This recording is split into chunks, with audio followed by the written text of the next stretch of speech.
Really quick, I'm still giving out 1000 essence codes. If you want one, just drop a comment on this video and make sure you are subscribed. I'll reply to your comment and I'll give you a code. Now, for today's video, we're going to go over the battlefield time. For this season, we have Igris on the current battle, and I know a lot of people have been struggling with Igris. It's usually the mobs in the beginning that are giving people a ton of problems, so let's go over what build I use to get a 41-second time. And no, don't worry, this isn't a super pay-to-win build. Any free-to-play player can achieve this. You do need 2 weapons or even 3 if you have an SSR.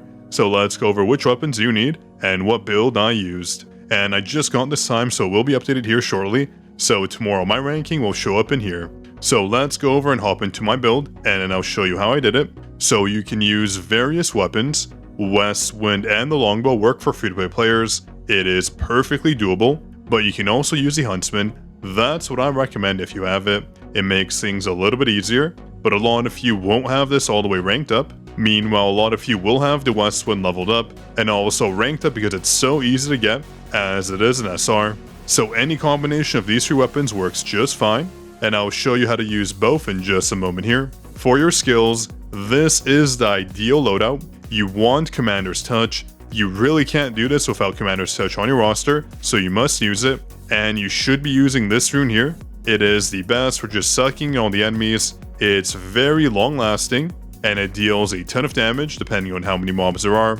And the other skill I use would have to be Death Stance, obviously the light version. So this rune here, it provides a heavy break, and it also increases your crit damage by 30%, on top of resetting the cooldown of Commander's Touch, which is vital for this run. Now, if you don't have these skills, and these runes in particular, and you're finding this isn't working for you, you could also go for this skill here, Vertical Arts. Ideally, I believe the Wind version is probably the best, because the damage does increase depending on the number of targets there are, so this one would be most beneficial.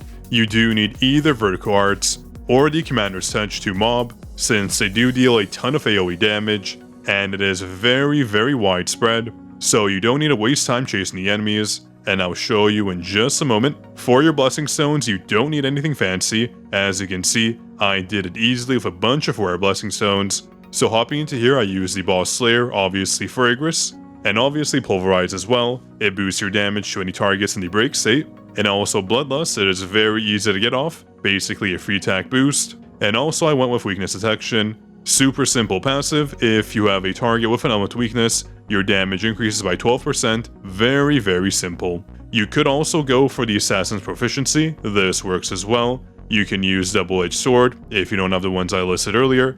And there's also a few more you can use, and let me just show you in the Codex. Hopping in, because Blessing Stones are very hard to get, so you won't have every single one. You can also go for this one here, Reawakening. Your skill cooldowns will all decrease by 20%, meaning you can get them off much quicker. That one works as well. And if you are lacking crit rate, you can use Sharp Perception. It boosts your crit rate by 3%, stacking up to 6 times, so very easy to get off. Those would ideally work the best for you. They worked for me, and they're very easy passives to get off. And for your hunters, you do need a certain combination. Let me jump in and show you. So you do want a buffer that provides a crit rate and crit damage boost. That's why I've shot here. There are obviously other hunters you can use here. You can use defense debuffers as well. Just try to use Cha if you have her. If not, look for the hunters that provide the best passives. You can maybe use someone like Libor as well, providing a 15% damage increase. There's a lot of options. Choi works too. He provides a defense debuff, so those are all solid hunters you can use, but I use Cha. You also need a breaker, so you can use someone like Yunho. He is perfect for providing a ton of break. You can also use Emma as well. She provides medium break on her support skill. There is a lot of hunters that do this. You can use Jinho as well. He provides break. There we go, medium break. So anyone with medium break works, like Kim Chul. Let me find him here as well. He provides medium break, so a lot of options here. You're not really spent for choice, you're spoiled for choice. And you also definitely want Min as well. Min provides a solid boost, increasing the damage taken by 15% to your enemies. So he is vital, but again, you can swap him out for Cha, for Libora, anyone that provides a damage boost. These will all work out fine. You just need to make sure your hunters provide solid passives. I don't recommend going double break, though you can go for double break. If you're not using the Huntsman, you might have to. So just play around, you have a lot of options until you find the one that works best for you. Now let me just confirm that I cover everything. I covered weapons, I covered hunters, and obviously for your shadow, you want to use Igris first, providing you a crit bonus. For your sets, just go for whatever sets work best for you. This is my makeshift set. Obviously I don't have the passives going off, so don't worry if you don't have the proper sets. You obviously want crit rate, crit damage, attack, defense pen. These are the ones you want. And for your sets, toughness works, champion on the field, expert, or even executioner. These are all sets that work just fine. And I just realized my Yunho has no artifacts. I'll fix that later. But as you can see, this is basically a free-to-play guide. You do want these artifacts on min, just because they help out a bit with your hunters. And for min, if you're wondering, these are probably the best artifacts to go overall in the game. Not just for this run, just something you should have equipped on them, just so you know for your own reference. Now this should cover everything. We covered blessing stones as well and skills, so all we have to do is hop in and I'll show you. So we're going to jump in, and before you jump in, you want to already start spamming your commander's touch skill. For me, that's the Q skill on my keyboard, I'll show you.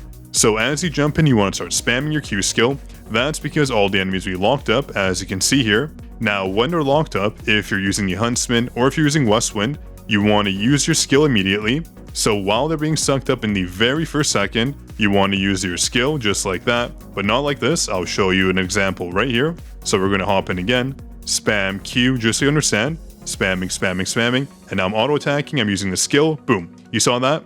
We clear the enemies extremely fast there. And for the next mob, you want to use your E skill, so when they all pop in, you can easily clear them. It'll reset your commander's touch cooldown, and then you can use commander's touch again. So I'll show you that all in action right here.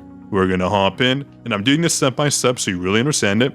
So I'm using my Q, auto attacking, Huntsman skill, auto attacking, use that E skill that I have, the other one, whatever it's called, and then use our commander's touch again. See how easy that is, auto attacking. Just spam your autos here, and once the boss does spawn, that being the mage in a second, and you might notice that sometimes the enemies will actually not follow you.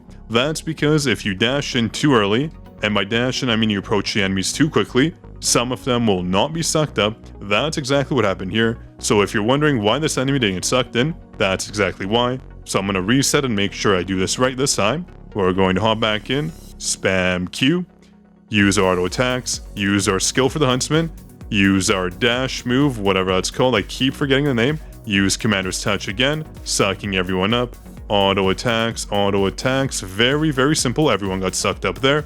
And see, when the boss spawns, before it spawns, you basically want to use your longbow skill. This skill here, it is very easy to get off, and normally it should get nuked in one touch. So I'll show you that in action. Let's repeat. Now you understand steps 1 and 2. This here is step 3. So you saw there exactly what you needed to do. Once the mobs are all defeated, you want to dash in, make sure your longbow is in range, use the skill before the boss spawns. That's because the boss is technically on the map still before it pops up, and the AoE move in the beginning of the longbow skill does manage to hit it, and once the skill fully goes off, you should be able to one-shot the boss. Obviously this depends on the damage you can do, but you should be able to do it, especially with the Westwind buff. If you have Westwind, you use that in the beginning of the battle, just like I did with the Huntsman, getting that nice increase in damage. So it's very easy if you have the right damage, of course, to get the first stage down in under 30 seconds. Super simple. Obviously you do need the right build. When I say simple, not everyone can do it. So let's show you what the Igris portion of the battle looks like. I'm going to hop in and repeat everything, just so you can see it's very doable.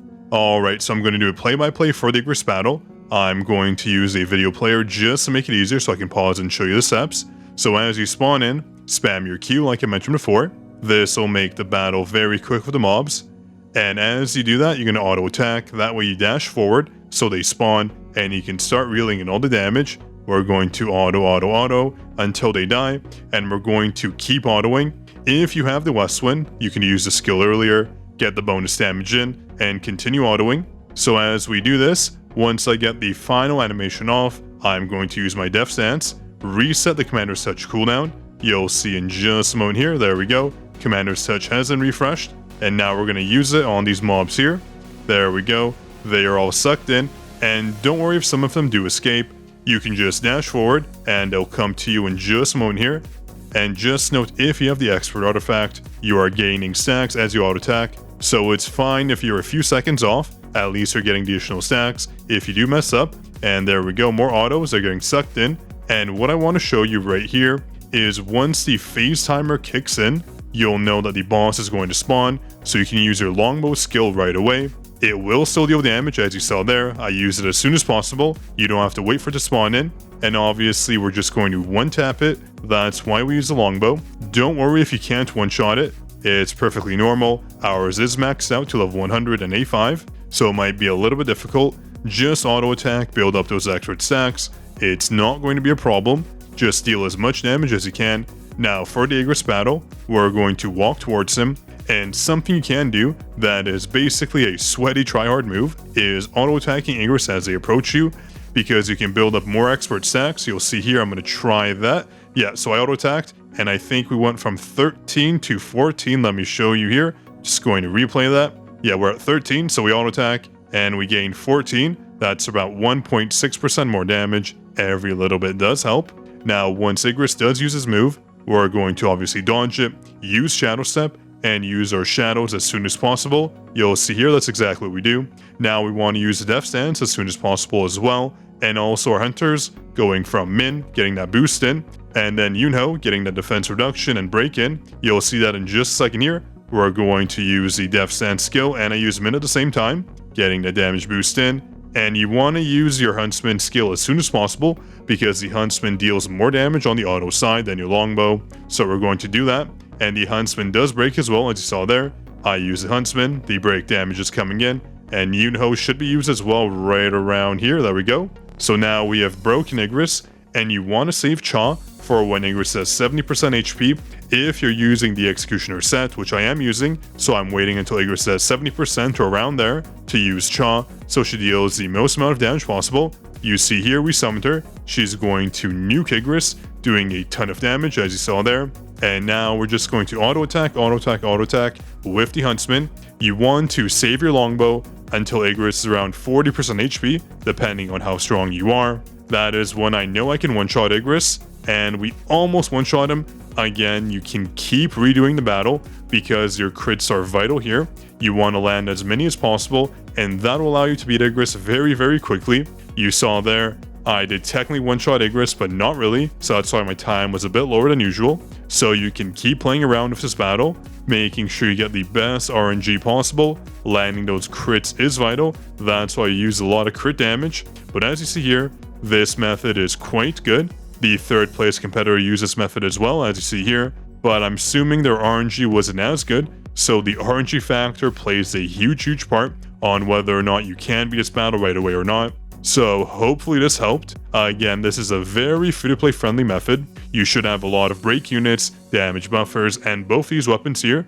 Again, if you don't have the Huntsman, you can use Westwind as well. All those weapon varieties will work. It just depends what you have, and you want to optimize knowing what you're using. That way you get the best time possible. So hopefully you enjoyed. If you did, drop a like on this video, leave a comment if you have any additional thoughts or tips, and do subscribe for more Soul Leveling Rise content. This was Zaf signing out.